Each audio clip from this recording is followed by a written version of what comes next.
Assalamualaikum warahmatullahi wabarakatuh. Halo teman-teman, kali ini kita akan lanjut lagi bahas soal TKA Matematika SMP. Soal ini resmi dari Pusmendik kemdikbud.go.id dan kalian wajib bisa ya. Oke, buat kalian yang baru menemukan channel ini, yuk subscribe dulu ya channel EduFit, channel pendidikan yang pastinya bermanfaat.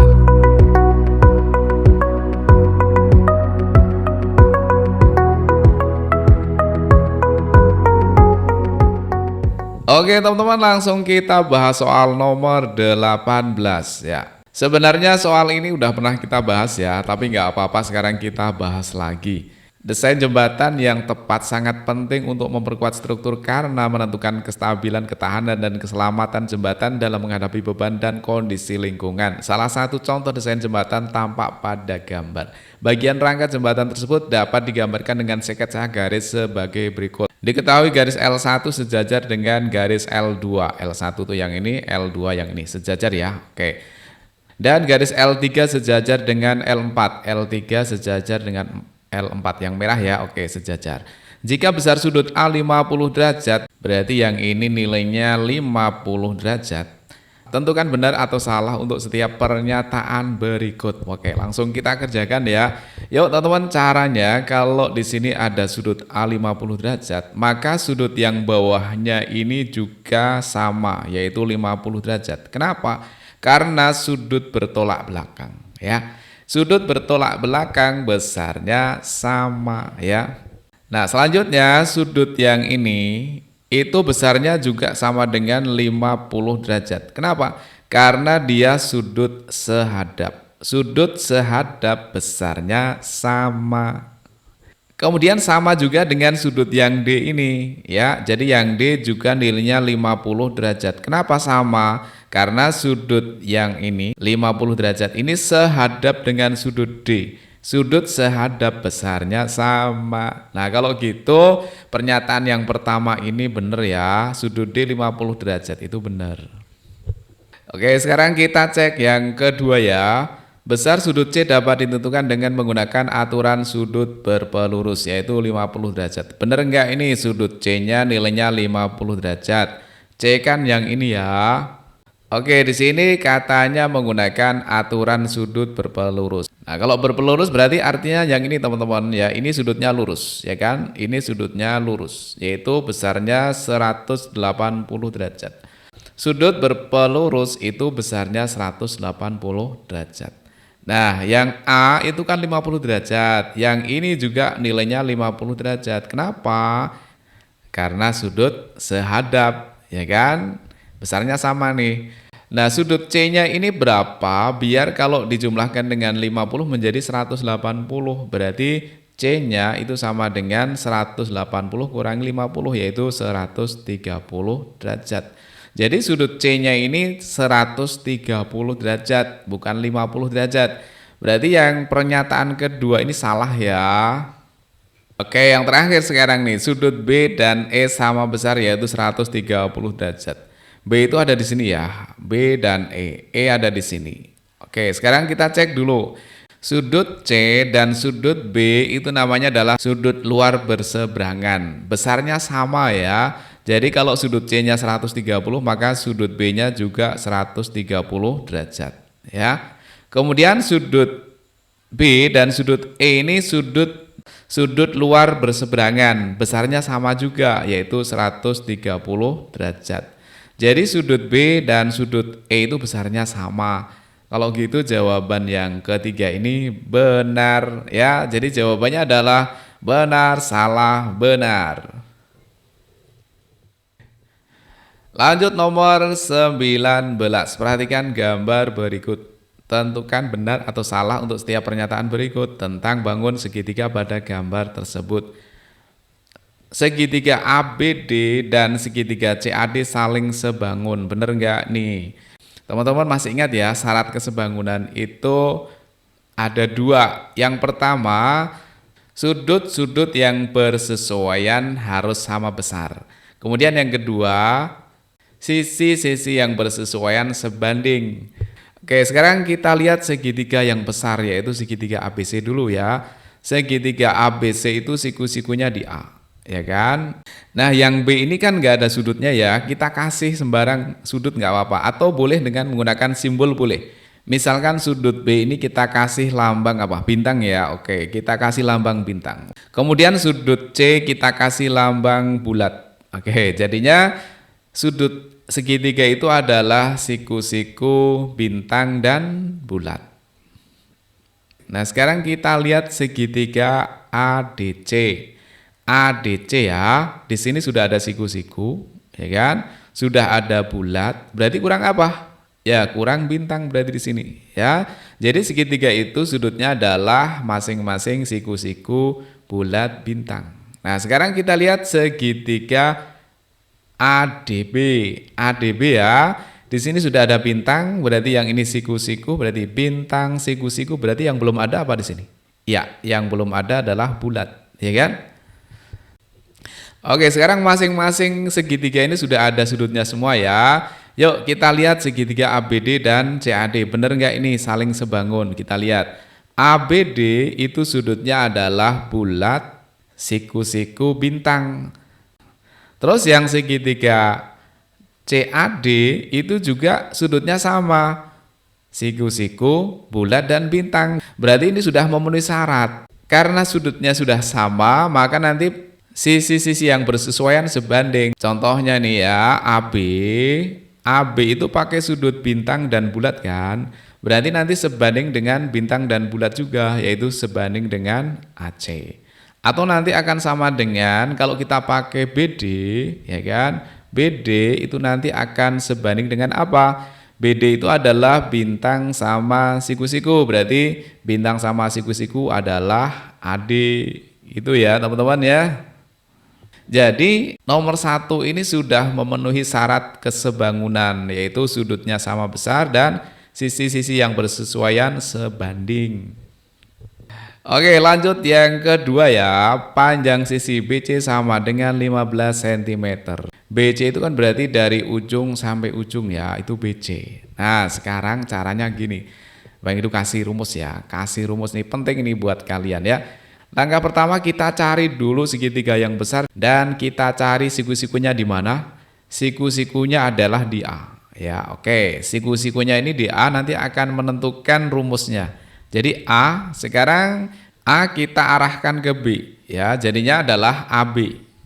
AB terus dikasih kuadrat ya teman-teman. AB kuadrat. Kalau nembaknya sampai 2 kali berarti nanti kemudian dari B ini nembak ke teman-teman yang lain 2 kali juga. Berarti B dia akan nembak D dan B juga akan nembak C ya. Karena AB kita tembak 2 kali maka B-nya nembaknya juga 2 kali ya. Oke, berarti AB kuadrat sama dengan apa ini? Sama dengan BD kali BC. BD kali BC. Ini cara mudah menghafalkannya ya teman-teman ya. Oke, sekarang kalau A-nya kita tembakkan ke C nih ya. A-nya kita tembakkan ke C, berarti nanti AC kita tembakkan 2 kali, berarti AC kuadrat. Nanti C ini akan nembak temannya juga, yaitu nembak D, berarti jadinya adalah CD. Dan juga C-nya nembak B, berarti di sini adalah CB. Oke. Dan yang terakhir nih, sekarang A-nya nembak D ya. A-nya nembak D, berarti jadinya adalah AD kuadrat sama dengan kalau D ditembak nanti D-nya akan nembak temannya yaitu C dan B. Berarti jadinya adalah DC kali DB. Nah, ini rumusnya teman-teman ya, wajib dipahami.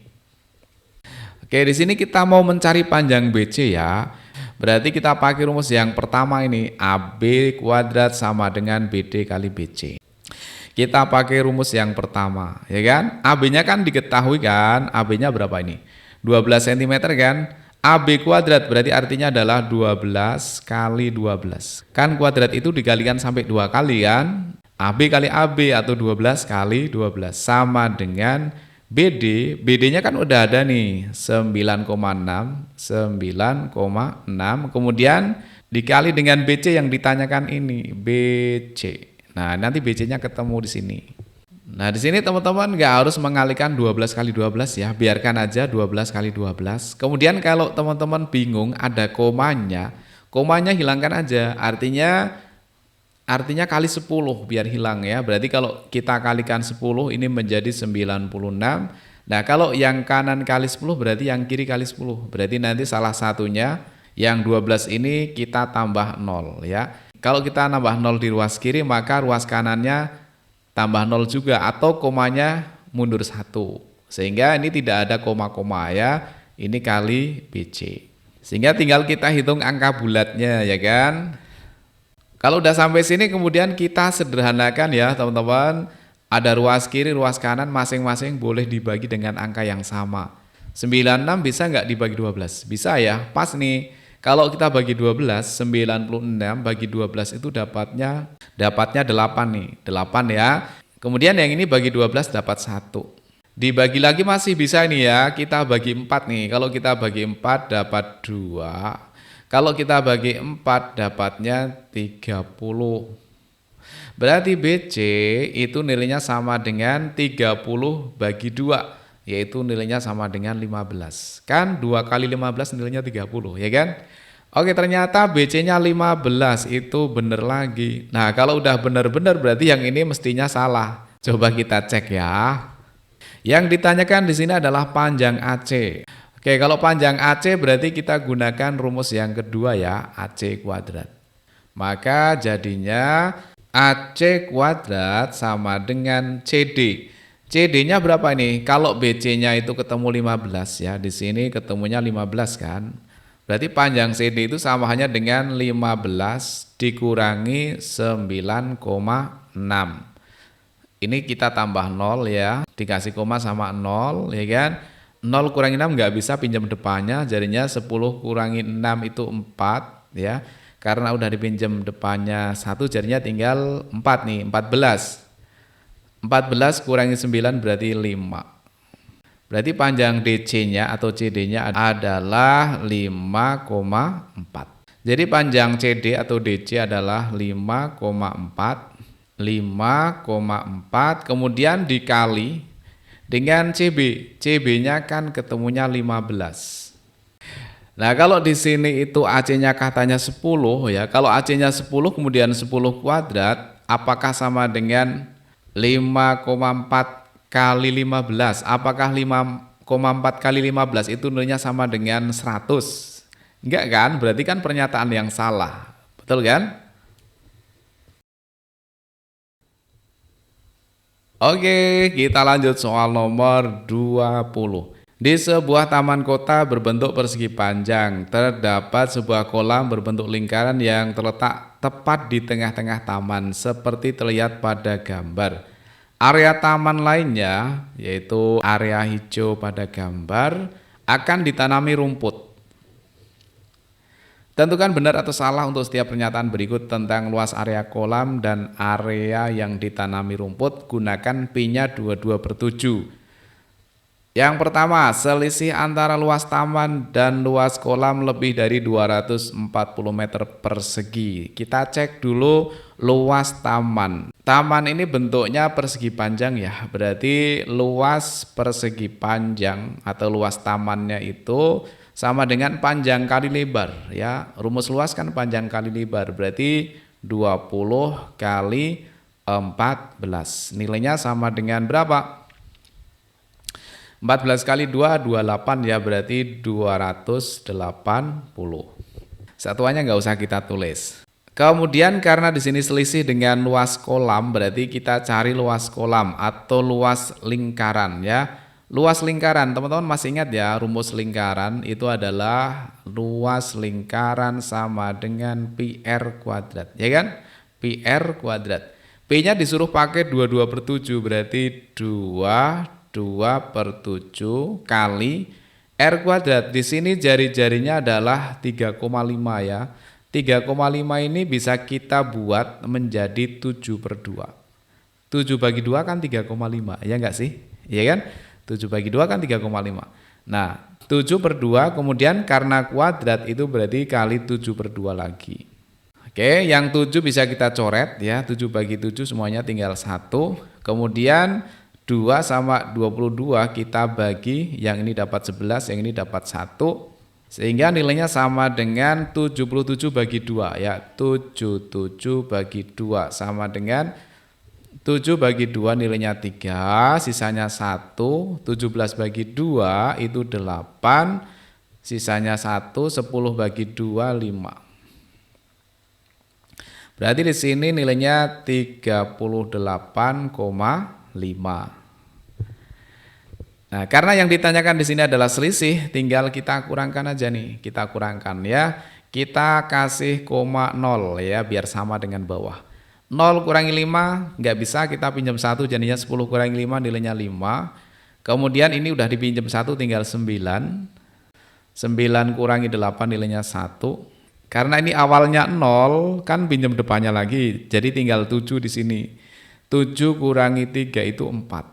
Kemudian yang depan masih utuh 2. Kemudian dikasih koma ya, komanya di sini. Jadinya selisihnya adalah ini teman-teman, 241,5.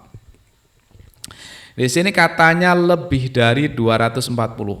Nah, di sini kan lebih dari ya teman-teman. Nah, 241,5 itu lebih dari 240 itu pernyataan yang benar, ya kan? Oke, nomor 1 benar. Nomor 2 nih. Jika diameter kolam ditambah 1 meter, luas kolam bertambah lebih dari 7 meter. Coba kita cek luas kalau diameternya ditambah 1 meter. Awalnya kan jari-jarinya 3,5 meter ya. Nah, kalau jari-jarinya 3,5 maka diameternya kan 2 kalinya. 3,5 kali 2 itu 7. Nah, awalnya 7 meter nih. Kemudian diameternya ini ditambah 1, berarti diameternya ini tambah 1, karena tambah 1 menjadi 8 meter. Ya, jadi diameternya ini ditambah 1 meter, jadinya 8 meter. Kalau diameternya 8, berarti jari-jarinya menjadi 4, ya kan? Oke, jadi luas lingkaran atau luas kolam ya, luas kolam setelah diameternya ditambah 1 meter itu jari-jarinya menjadi 4 meter. Nah, sekarang luas yang baru, luas kolam yang baru ini sama halnya dengan kita cari luasnya ya. Kita gunakan 22/7. 22/7 kali jari-jarinya adalah 4, jari-jarinya 4. Ini enggak ada yang bisa dicoret, maka kita kalikan ya. Berarti sama dengan 4 kali 4, 16. Kalau misalkan yang ini kali 2, 16 kali 2, 32. Berarti sama hanya dengan 32 kali 11. Perkalian dengan 11 enak banget ya teman-teman. Tinggal kita tulis yang belakang 2. Kemudian 3 sama 2 kita jumlahkan, hasilnya 5. Dan angka yang paling adalah 3. Kemudian dibagi dengan 7. Nah, nilainya sama dengan berapa nih? 35 bagi 7 itu pas dapat 5, nggak ada sisanya ya, sisanya 0. 0 sama 2 menjadi 2. 2 bagi 7 itu dapatnya 0 ya. 2 bagi 7 itu belum dapat 1, masih dapat 0. Kemudian di sini sisanya sama dengan 2. 2 bagi 7 nggak bisa, kita tambah 0 ya. Kalau kita nambah 0 berarti yang ini kita kasih koma. 20 bagi 7 dapatnya 2, belum dapat 3.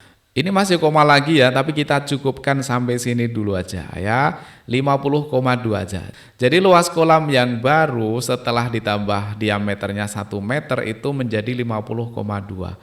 Luasnya bertambah 7 meter persegi, bener nggak? Kita tinggal hitung selisihnya aja ya, berarti samanya dengan 50,2 dikurangi dengan 38,5, kita kurangkan. 2 kurangi 5 nggak bisa, kita pinjam depannya, jadinya 12 kurangi 5 nilainya 7. Udah dipinjam depannya berarti tinggal 9 ya. 9 kurangi 8 nilainya 1. Ini udah dipinjam 1, tinggal 4. 4 kurangi 3 nilainya 1. Kemudian kita kasih koma di sini. Berarti nilainya sama dengan 11,7. Nah, 11,7 itu kan lebih dari 7 ya kan? Oke, berarti pernyataan yang kedua ini benar. Kalau sudah 2 benar berarti yang ini salah. Coba kita cek ya. Luas daerah yang ditanami rumput kurang dari 240. Yang ditanami rumput kan sama hanya dengan luas persegi panjang dikurangi luas kolam kan? Sama hanya dengan yang ini kan? 241,5. 241,5 itu kurang dari 240. Bener nggak sih?